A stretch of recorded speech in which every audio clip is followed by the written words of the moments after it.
ምርጥ ሴት ማለት አሉ ነብዩ ሰለላሁ ዐለይሂ ወሰለም ምርጥ ሴት ሴቶች እየሰማችሁ ነው ምርጥ ሴት خير النساء ጥሩ ምርጥ ሴት ማለት التي تسره اذا نظر ሲያት የምታስደስተው በቃ ሁሌ እሷ ጋር ባሏ ጋር ፈገግተኛ ናት እንዲጨነቅ ማታደርገው ሲያት የምታስደስተው وتطيعه اذا امر ያዘዛት ጊዜ የምትታዘዘው ደግሞ አያ ያዘዛት ጊዜ የምትታዘዘው መልካም ሴት እሷ ናት ولا تخالفه في نفسها ومالها بما يكره እሱ በሚጠላው ነገር በገንዘቧም በነፍሷም የማትخلፈው رواه النسائي وصححه الألباني الألباني صحيح هذا الحديث ሲያት ደስ ምትለው ያዘዛት ጊዜ መርሐባ አንተ አዘኝ ምትል ትዳር እንዲያምር ያረጋል ትዳር እንዲያምር ከሚያረጉ አንዱ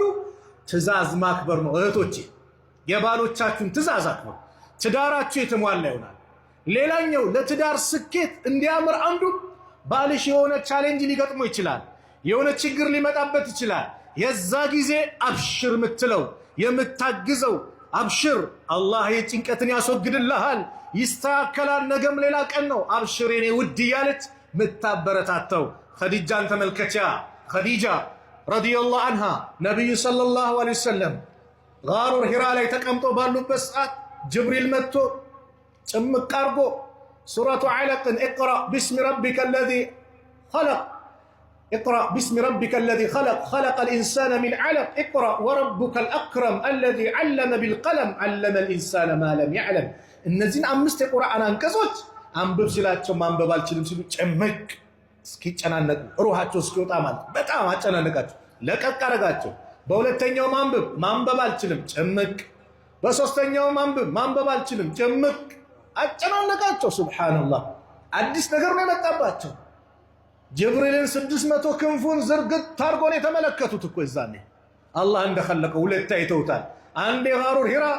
ሰማዩን አድማሱ ዘግቶ ሌላኛው ሲድረተል ሙንተሃ ላይ በዚህ ጭንቀት ሰዓት የመጀመራቸው ስለሆነ ደሲሩኒ ዘሚሉኒ ከናንሙኝ ሸፋፍኑኝ ብለው እንደው ለህይወት የፈራው ብለው ጭንቅ ሲላቸው ኸዲጃ ረዲየላሁ ዐንሃ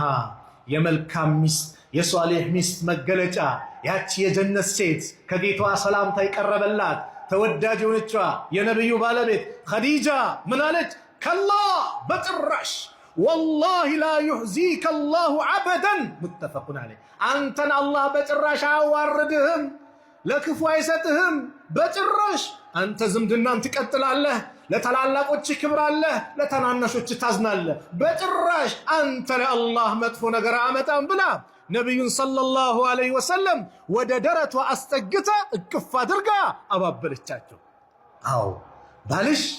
ስራው ከስሮ ሊሆን ይችላል የሆነ ነገር ተበላሽቶበት ሊሆን ይችላል የሆነ ነገር ተንትምሎ ሲመጣ አብሽር ብለሽ እቅፍ አድርጊው አሻሹ አናቱን አላህ ይቀይርልሃል የኔ ውድ አብሽር ብለሽ አበስሪው እንዲደሰት ለካ ከጎኔ ሰው አለኝ የኔ መከታ አለኝ ሚቆረቆርልኝ አለኝ ብሎ እንዲያስብ ውዴታው እንዲጨምር አድርጊው እህቶች አሁንም ለእናንተ የአላህን ትእዛዝ ለመወጣት ስኬታማ ለማድረግ የባሎችን ትእዛዝ ማክበር ለትዳር ስኬታማነት ነው አንድ ሴት አሉ ነብዩ ሰለላሁ ዐለይሂ ወሰለም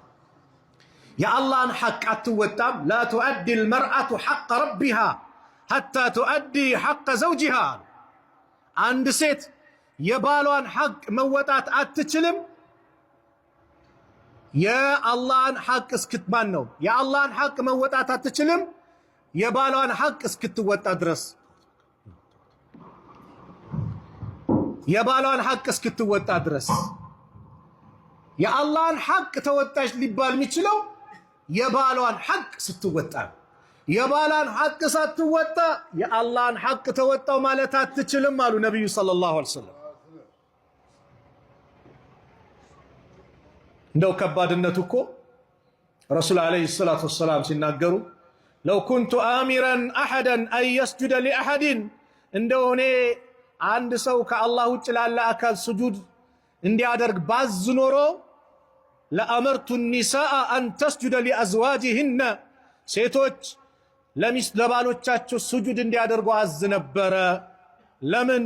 ለነሱ አላህ ያደረገባቸው ሐቅ ከባድ ስለሆነ። ግን ስጁድ የሚፈቀደው ለማን ነው?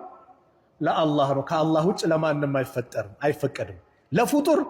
ንጉስ ነው፣ ባለስልጣን ነው፣ መንግስት ነው፣ የሀገር መሪ ሊሆን ይችላል፣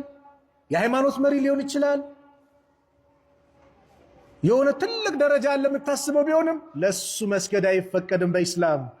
ቢፈቀድ ኖሮማ መጀመሪያ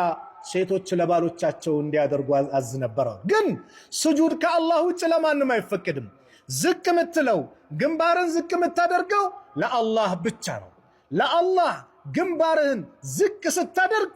አላህ ከፍ ያደርግሃል።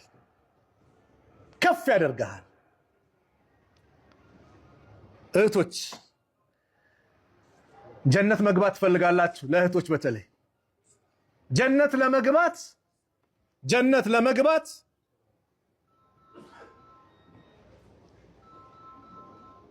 ያስቀመጡት መስፈርት ረሱል ዓለይሂ ሰላቱ ወሰላም ይህን ይመስላል። عن عبد الرحمن بن عوف رضي الله عنه قال قال رسول الله صلى الله عليه وسلم إذا صلت المرأة خمسها وصامت شهرها وحفظت فرجها وأطاعت زوجها قيل لها ادخل الجنة من أي أبواب الجنة شئت. رواه أحمد.